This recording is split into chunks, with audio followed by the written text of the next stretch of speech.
Well, I got so many. I'll just read one. 2 Corinthians, the 4th chapter, verse 7. 2 Corinthians, the 4th chapter, verse 7. You got it? Got it. Amen. Amen. Amen. And it reads, but we have this treasure Yes, sir. in earthen vessels, that the excellency of the power may be of God and not of us. Oh, that the excellency, are y'all listening to me? I want y'all to get this. Watch this. Of power may be of God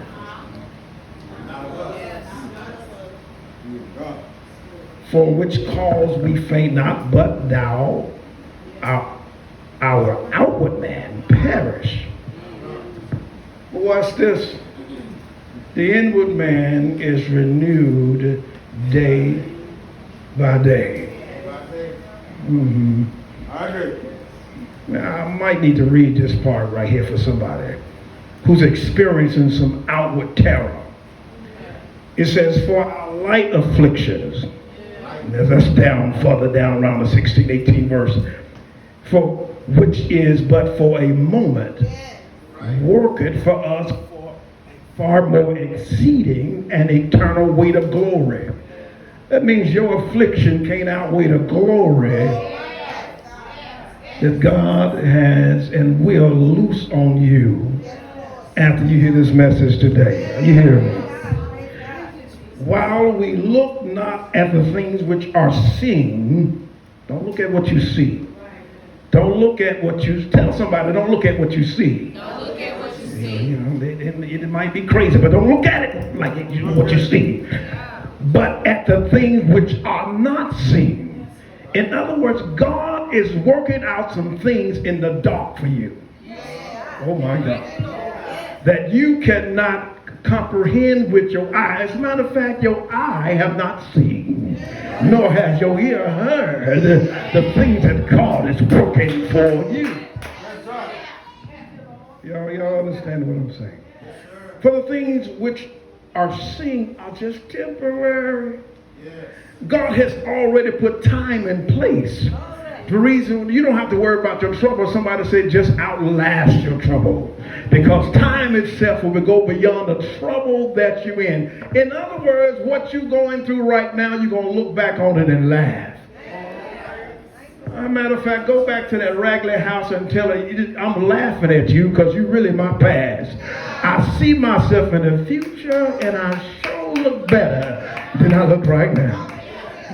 Do I have anybody in here? But the things which are not seen are eternal. So then it is not the seen realm that runs the unseen realm, but it is the unseen realm that runs the seen realm. So that it's seen was produced by the unseen. So then the unseen has to outlast the seen because the unseen was there and hadn't even cleared his throat yet before the seen got put on the scene. What have I just said? Now, I want you to follow where I'm going, but I want to give you a subject matter. Look at somebody next to you one more time. You sit next to them, that must mean they don't have COVID. So look at them and just say, don't leave us hanging. Yeah, I came to talk to some gifted people. I came to talk to some folk that know that they're too gifted to be broke. I came to talk to some people that know that they're too powerful to stay where they are. Do I have anybody that know that can see that they're better than where they are, that they're about to move into great and miraculous things? I believe God already spoke Monday is going to be something. There's something miracle that's going to happen Monday. I don't know who this is, who I'm talking to, but it's about two or three of y'all that's been under some pressure, and God said by Monday.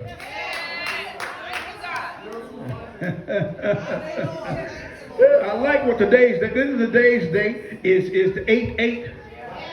So the number 8 means new beginning. I don't know about y'all, but God says I'm getting ready to bring you into a new beginning. Y'all don't.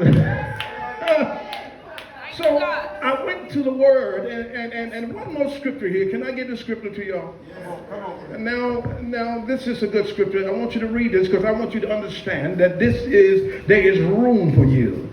Proverbs 18 and 16 say, a man's gift That's right. maketh your gift. Now it don't ask for room.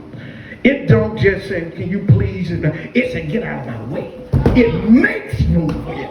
It makes room for you. Your gift will make room for you. Are you hearing what I'm saying? Get out of my way. I'm coming through. I'm making room for you. Are you understand what your gift?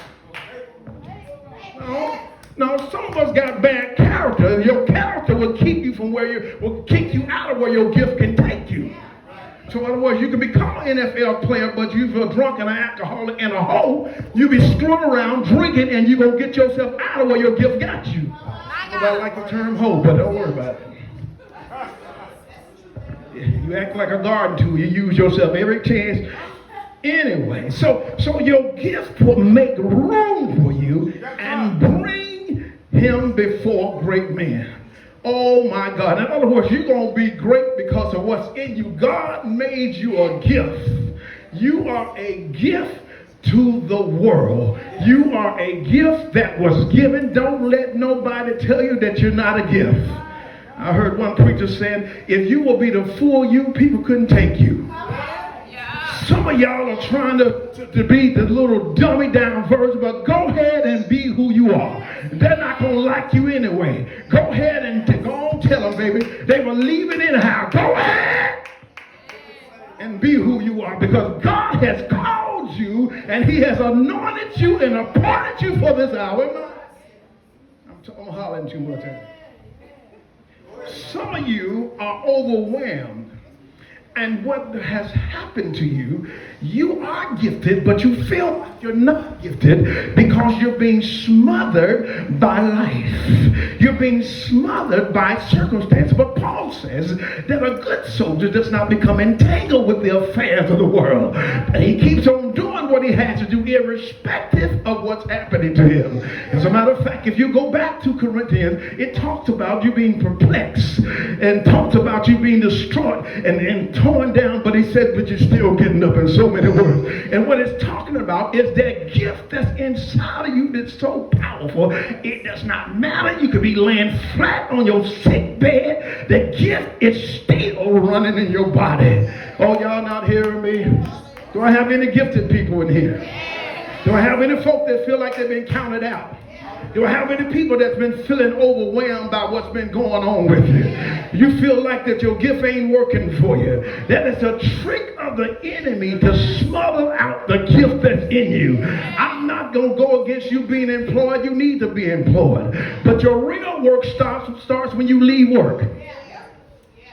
Sometimes the employment is a trap, something to trap your gift, to get you to work for somebody. Don't y'all go quit your job. Now keep your job. But to keep your job until you discover, till you pull out the gift that's in you. See, God gives the gift inside you. God never made anything without a gift inside of it. Oh my God. Am I helping y'all already? He never made anything that he never put a gift inside of. As a matter of fact, let's go right here. Turn your attention here. You don't have to go there. Just turn your mind here to Genesis 1 and 12. Chapter 1, verse 11. It says, and God said, let the earth bring forth grass and her herbs and yielding seed and fruit and the tree yielding fruit after his kind, whose seed is in itself, and upon the earth, and it was so. And the earth brought forth grass and herbs and yielding seed after its own kind. Oh, let me just stop right there. Some of y'all think I went around the whole other corner. In other words, God put in the seed what it needed to produce after itself. There was a tree inside of the seed. Right. Oh, y'all follow me? There's a tree that's inside of this small seed. And then inside of the tree was the fruit. The forest was once a seed. What's happening to y'all? Y'all try to get logical on this thing and try to outthink God. A cucumber seed does not have to argue about what it is. Because if you put it in the ground, it will produce cucumbers. It does not have to argue with the orange. It doesn't have to argue with the grapes. It doesn't have to argue. It's what it is because God put it inside of it. And some of us are covered up and we can't produce what we're supposed to because we're smothered by our emotions. You sitting up here all in your feelings, lying like you're sleeping, playing games in church, playing games with me, and playing with everybody else, and you sitting here the most gifted thing in the room. I want you to know the reason why you're so frustrated is because you're so gifted. And God has sent you here today to tell you, don't leave us hanging. The gift that he gave you was for us. He gave you that gift because God had a expression of his thought in mind. He wanted to express something in the earth realm through you. So he sent you and packaged you up with the gift that was needed for the world. He has packaged you up and anointed you. This is why they have to make room for you, because your gift is not just a good thing, but it's a God thing. God has power that he's wrapped in this earthen vessel. You're sitting here walking around with one big factory full of anointing and full of possibility, sitting here trying to pay your car note, trying to figure out how to pay your lights, trying to figure out how to pay your rent, and you sitting here gifted enough to own a whole chain of houses. You sitting here with the gift inside of you. I was talking to some folk that understood what I'm saying. The problem is most of you don't want to work where you at. And you don't want to work the ground. You're so big in your mind till you don't want to work at the low estate first. Can I talk to somebody real quick? Steve Harvey says that his barber cut his hair when he was charging him $10. The same barber, when he became famous, he says he took him and put him on payroll, and he was paying him $300. Now listen, the barber was faithful cutting his hair at $10. So Steve took him and put him on payroll, and he was paying him $300 a haircut. Oh, y'all hear me? Same method, same concept, but increased because he worked where he was. How is it that you think you just gonna come out of the womb walking? Levi ain't coming out of the womb walking. If he do, I'm calling him folk and we all gonna be rich. He's gonna have to be carried for a minute and then he's gonna have to crawl. Then that's why he's gonna be trying to pull up on stuff. To stand up, he's gonna fall, and sooner or later he'll be walking. The problem is some of y'all wanna go ahead and walk right now. And you gotta work it at the level of 10. So he gives him $300. So Steve says, now I got an increase. Let me give my boy another increase. So now the boy is making $1,500 a haircut. Same haircut that we was paying $10 for. Now he's paying $1,500. Oh my God. Now Steve says, I've gotten old. My hair is going back. My line is back in eternity. It's back with Jesus now. My line keeps going back. And so what he did, he cut all his hair off. He went bald, so there was no need for a barber because he can shave his own hair. So Steve says, okay, what I'm going to do, I'm going to give you a package. You my boy. So he gives him a handsome amount of money, and he opens up 2 barber schools, 2 salons, and now instead of making $1,500 a cut, he's making $3.6 million a year. But it started with him being faithful at $10. You trying to be wonderful and you ain't reached 10 yet. Can't nobody tell you nothing. You won't hear nobody. You know everything and you won't work 10. You big time. You got a $700 check, but you're going to buy a Lambo. You can't even buy the model car for $700. So you won't work where you are. You won't work your gift. So your gift is covered by your passion. Because your passion is not your gift. You're passionate for a lot of things, but you're not gifted for everything. That's right. my God. I'm passionate for singing, but baby, I sure can't sing. And I don't have a problem because I got a wife that can. You know, you always get somebody who can do what you can't do. That's right. And since both y'all been some stuck in the ducks. That's right. Two stuck broke ducks. Dumb as a doorknob. Somebody ought to compliment the other. Don't nobody want to talk to this preacher right here. I can tell how y'all looking. I got a tomato catcher right here. Throw your tomatoes. I'm ready. So we have to work, and you have to add value to your gift. Your gift is something that you do with the least amount of effort. You don't have to worry about it. You might not feel like doing it because you're so covered up with surviving. We're so bent on trying to survive, we can't work in our gifts. You're afraid to work in your gifts because you're trying to survive. So you go every day, you get up no day and work on your gift. You get up no day and invest in yourself. Oh my God, look how y'all looking at this preacher right here. You stuck because you refuse to work on you every day. You rather deflect on what somebody else are doing.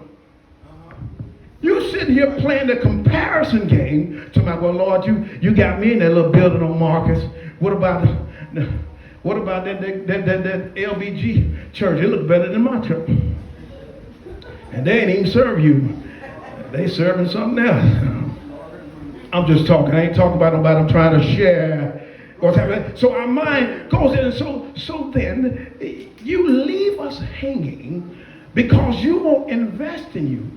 When you invest in you, then you cause you to manifest. The more you invest in you, the more you come out.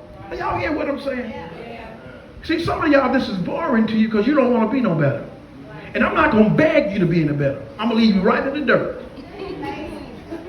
I'm tired of talking to you every week and you don't want to be any better. I can't make you be successful. I shouldn't have to make you do nothing. If you want to be this, so you leaving me hanging. You're not giving me the opportunity to share the gift with you that you have. I can't get the full expression of who you are because you're too covered up in your bipolar attitude. One day you're on the mountain, the next day you're on the bottom. So I can't deal with you. I want to deal with you, and I see that you're gifted, but you're frustrated. Because you worship your emotions. You esteem how you feel above what God's word said. God's word has nothing to do with how you feel. If you don't live right, you're going to hell. And you don't have to feel like going to hell. I like this preacher right here. Ain't nobody telling y'all going to hell like nowadays. You don't live right in it. They tell you you're going to prosper. Baby, you can gain the whole world and lose your soul. And so there are many people. Somebody said, they were talking about Michael Jackson. Yes, God rest his soul. They said that he was in an interview and they asked Michael Jackson, what do you think about music? Michael's response was, I am music. He understood that I am music. When you look at me, you think about music. That's what you are. When you become your gift, money is a byproduct. Buying a house is just a byproduct. It wasn't even intentional. I just got it because I had it. Do I have anybody in here that's going to work on the gift that's in them? Well, God said, I've done my part. I put my gift inside of this earthen vessel. I put treasures in you. You just walk around here looking for your future. And your future is in you. God never made anything that he didn't put reproduction inside of. There's reproduction inside of you. There's a greater you in you. But you got to invest in what is investing is putting power to what's in you and causing it to manifest. Oh my God. When my mama planted a garden, I never went out there and argued with the garden. So my corn, you better come up. Black-eyed peas, y'all better come up here. I promise y'all, but I didn't have to argue with them. All I had to do was put them invest them in the right soil. And then as time went by, the nutrients were there already. The water was there. I'm My God.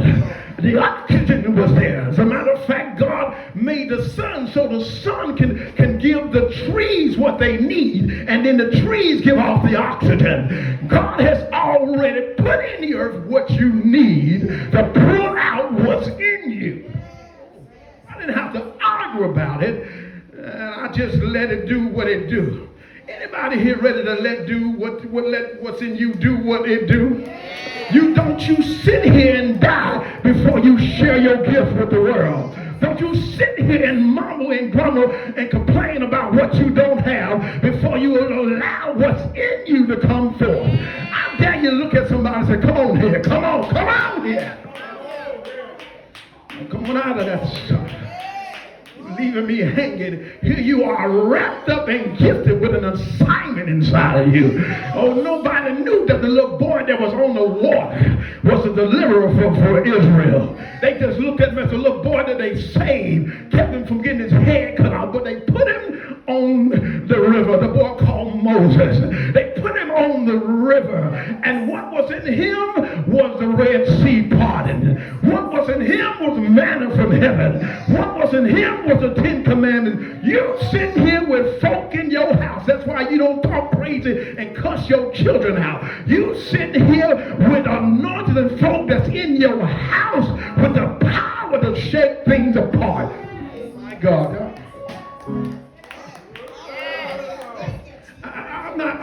I'm not going to let y'all bag me in against the corner, because I realize that y'all, let me explain something to y'all real quick.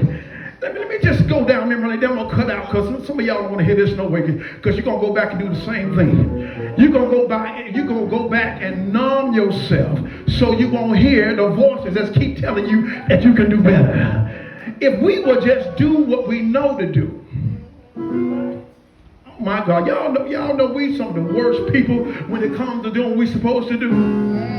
You know good and well it will be good if you will cut some of them hamburgers out, but you still eat them. And then you swallow it down with a milkshake and go get a Diet Coke. Now, what's the Diet Coke for? I guess that's a guilt drink. You know that you should stretch in the morning. You know that you should be doing some sit-ups. You know this stuff, but you won't do it. I'm guilty of it. There's stuff that I know I shouldn't have that candy. But I have it anyway. You know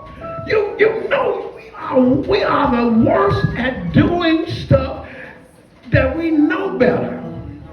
If we would just do half of our know better, we'll be better than where we are. Y'all looking at the preacher crazy. But let me go here. And I'm done. I myself was born in the flat country. And I ain't talking about y'all, I'm talking about flat country. I was born in a wooden house with an outdoor bathroom. Come on, somebody. The slop job. Come on, talk, just hold on a second. The white slop job bucket. That is the bucket you use when it's wintertime because it's too cold, and then go out there and do your business.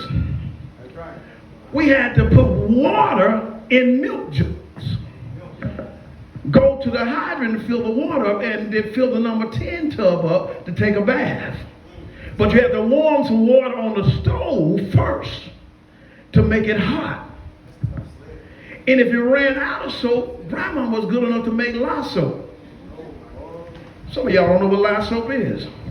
It's a loud soap, but it'll get you clean. You can even brush your teeth with it. And you ain't never had to brush your teeth with soap, had you?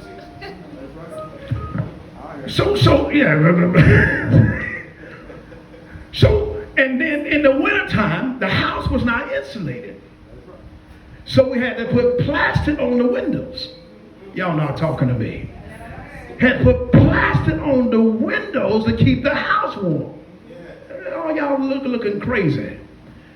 And my sister and brothers, it's 8 of us. But at the time, 7 of us slept in one room. All of us. 2 beds at the door, one bed at the window, and one on the wall. Everybody was doubling up and sleeping in the same room. Y'all just wonderful, ain't you? Just wonderful. Just complaining and got much better. Rats will be in the house. And they'd be your cousin almost. And with my daddy was setting rat traps. But you can see the hole where they were coming from. You can go outside and dogs will be under the house. Ain't no plumbing under there. They will fill the tank up for you to have gas. So you can have heat in the wintertime. And if you didn't have that, we had the wood. We had to chop the wood. And you have to make the fire. And you have to cook on that same wooden stove. If you didn't have gas. Y'all think I'm 95 now, don't you? No, this was in the 70s and 80s. And so live like that, live poor. Shoes were so raggedy, we had Pro Wings. Nobody remember no Pro Wings. And All Stars and Pro Wings. Shoes burst open. My mama took some black thread and sewed my shoes. I went to school with shoes sewed up. And the kids saw the stitches and be looking like, is that thread in your shoe? Nah, I'll be like, that's thread in your mama's shoe. I could come back, real quick. And so, and to live poor. Didn't have, everybody else had color TV. We had black and white TV. Didn't have a remote. You had to get up and turn that junk. And then there wasn't no cable. So you put the antenna on top of the TV, and there was one that was connected to the house, and you turned that one too. I'm talking to all y'all folk that's got these attitudes and don't want to do nothing with yourself. And if you don't, you can get up and leave right now. I'm good. The door's open. Here's the thing.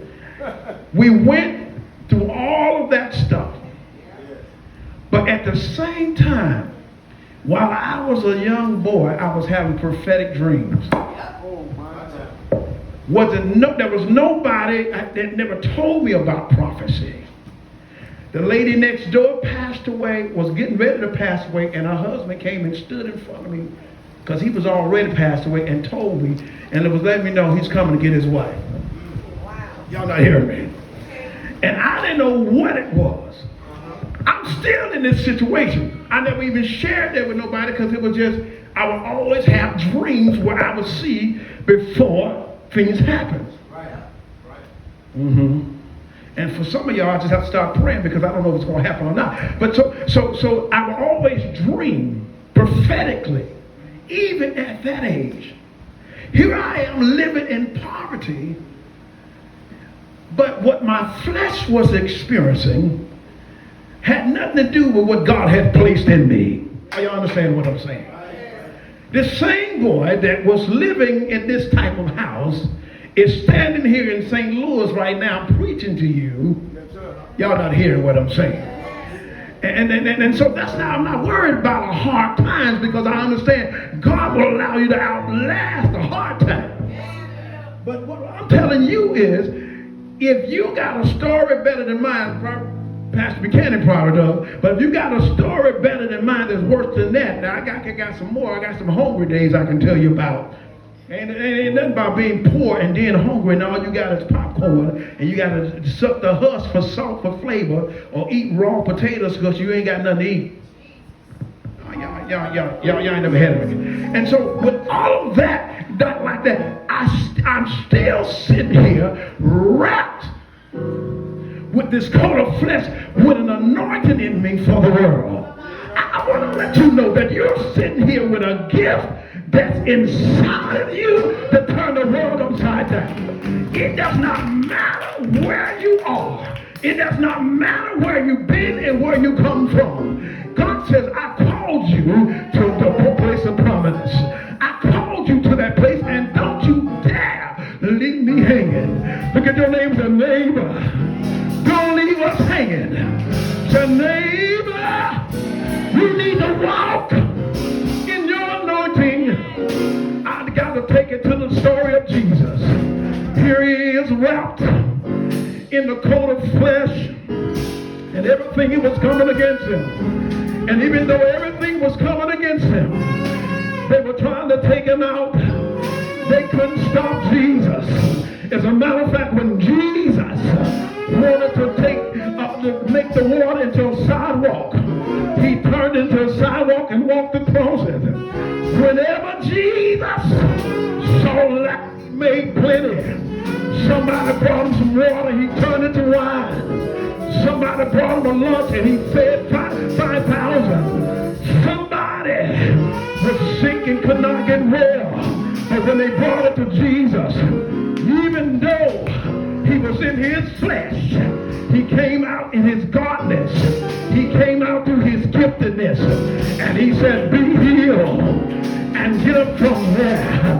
I don't have nobody in here that would understand that God has called you to be shared with the world. I don't care what it looks like.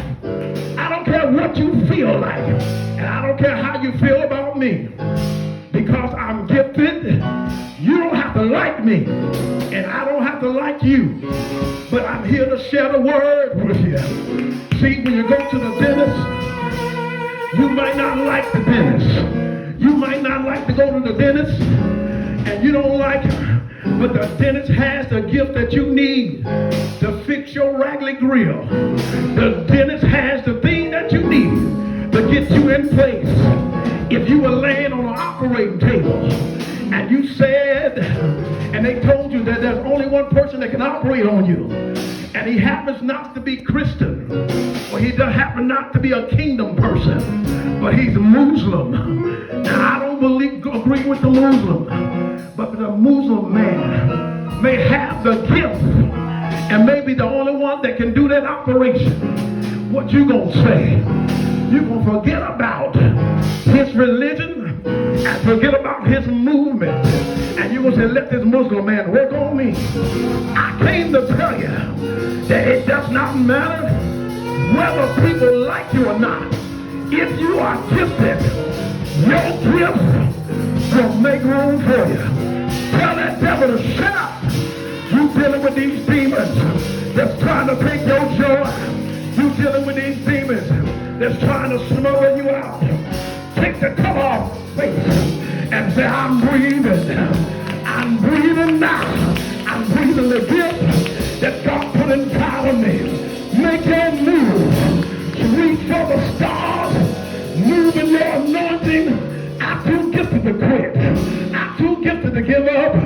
When I think about the goodness of Jesus, I begin to search the gift that's inside of me. I don't have to worry about another car. I don't have to worry about another house.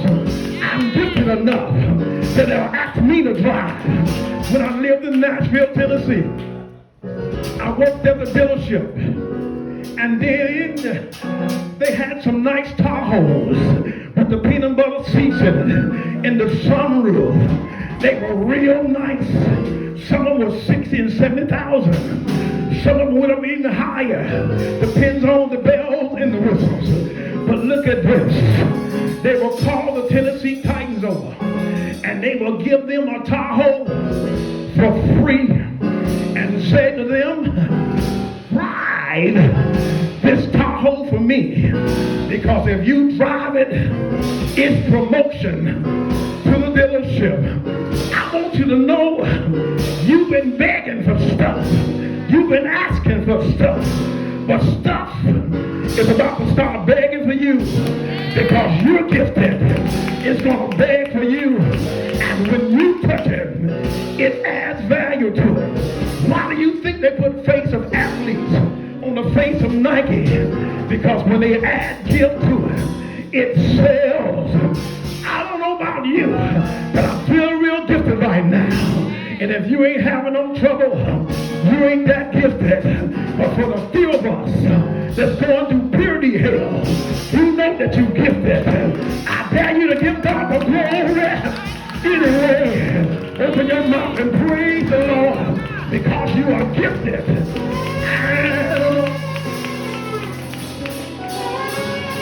Hallelujah.